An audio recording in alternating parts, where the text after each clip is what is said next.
Okay, so you want to know what FTD is. Yes. It's actually FTLD, frontal temporal lobe degeneration. It's a form of dementia very similar to a lot of other dementias like Alzheimer's and Parkinson's, multi-infarct dementia. They're all kind of under the same umbrella of dementia. But this particular disorder is rare. 70,000 people in the whole country have it or have been diagnosed with it. And it affects different people in different ways. There's three primary manifestations. One is a movement disorder, similar to what you see in Parkinson's.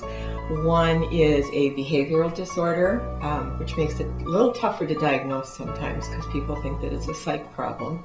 And then there is the aphasia, which is the least common and is the one that your dad has. It's called primary progressive aphasia. Started out with some simple word finding problems that he was having, and has progressed now to where there's a lot of echolalia, which means that he repeats everything he hears, sometimes many times, and also perseverative speech, where he will get like one or two words out and he will say them over and over and over again until you actually tell him to stop. And so that's what we're dealing with, not what we were expecting. So what we're dealing with now, I am now considered your father's primary caregiver. I had to get power of attorney because he no longer can write checks. He doesn't recognize how to write out numbers. And so I have to take care of the finances.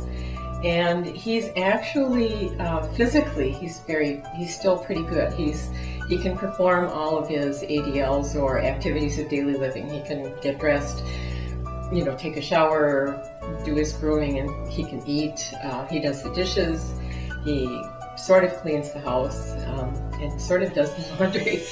But he does need reminders. He needs reminders for showering, and he needs me to check his clothes because sometimes they're not on right, and that kind of thing. But primarily, he is able to pretty much fend for himself for short periods of time. He gets anxious. And so he always wants to know what time I'm coming home when I go to work. And I am still working 2.5 days a week.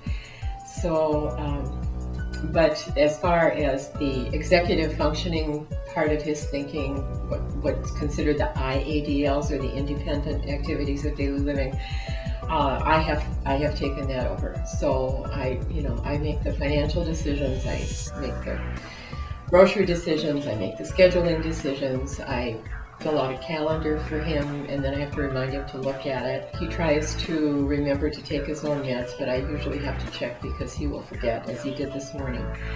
And but right now, the way things are right now, I'm able to keep him at home, which is what I want to do. I really don't want to put him into a nursing home. I think he'd be very angry.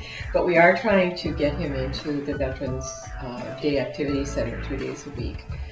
It's just a matter of finding the time to go over, take a tour, and actually get him on the list and get him hooked up with Metro Mobility, because he can no longer drive and he can't really take public transportation because he can't speak, he can't communicate. So that's what we're doing.